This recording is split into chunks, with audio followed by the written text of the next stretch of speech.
Odri Lordekin gertatu zean gauza bat da, orain dela oso gutxi publikatu da, baina iritsi dizkite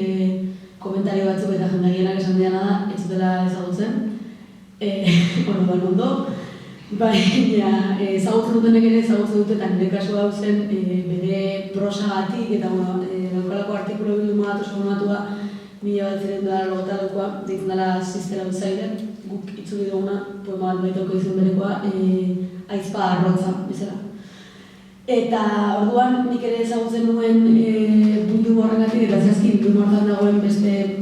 hitzaldi batengatik, gero artikulu bezala publikatu zuena, dela nagusiaren tresnek ez dute sekula eraitsiko nagusiaren etxea. Baina, batez ere berak poesiarekin egin zuen lan, eta kuriosoa bizitzaren paradoxotarako apuntatzekoa, prosak eman dion arren agian ezagutarazi duen arren batez ere zirkulo batzuetan, berarentzat prosan bere burua idaztea arazoa zen, eta etzen prosa idazten hasi 1998 arte, hor bere bizitzan mugarri bat egon zen, horrein kontatuko dizuedana. Baina, hori baino lehen, 1998an publikatu zuen bere lehenko poema liburua, eta hori baino lehen berarentzat poesia bat izan zen bere burua adierazteko modu bat, eta kontatzen du Adrian Rich poetak egin zion elkarrizketa batean, eskatzen ziotenean, galdetzen ziotenean zer behar duzu, Odri edo zer erratzen zaizu, berak ez zuela zuzenean erantzuten, baizik eta poema bat kontatzen ziela, eta poema hartako lerroren batean zegoen berak egietan esan nahi zuen. Dira bere poemetan, isiltasunarena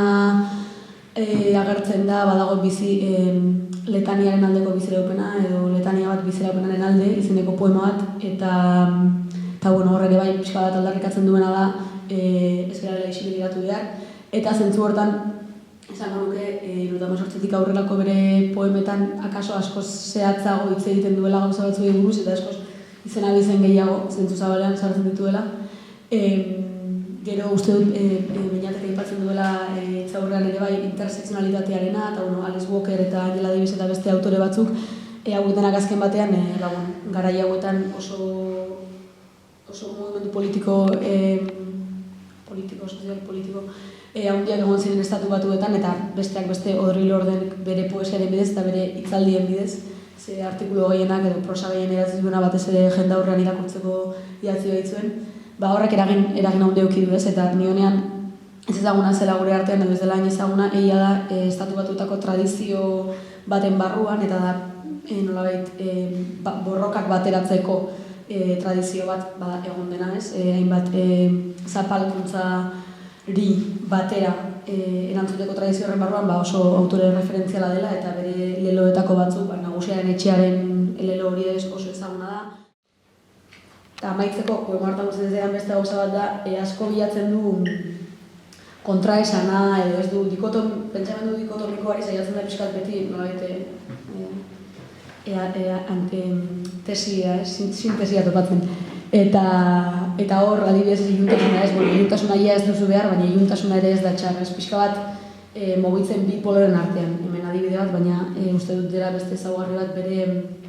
bere poesian adibidez agertzen da beste lerro bat dagoela, maitatu beharko zenukela betirako balitzezela, nahiz eta badakigun maitasuna ez dela eternala, ez? Orduan pixka bat beti oreka joko hortan. Eta hori da, esateko daukana.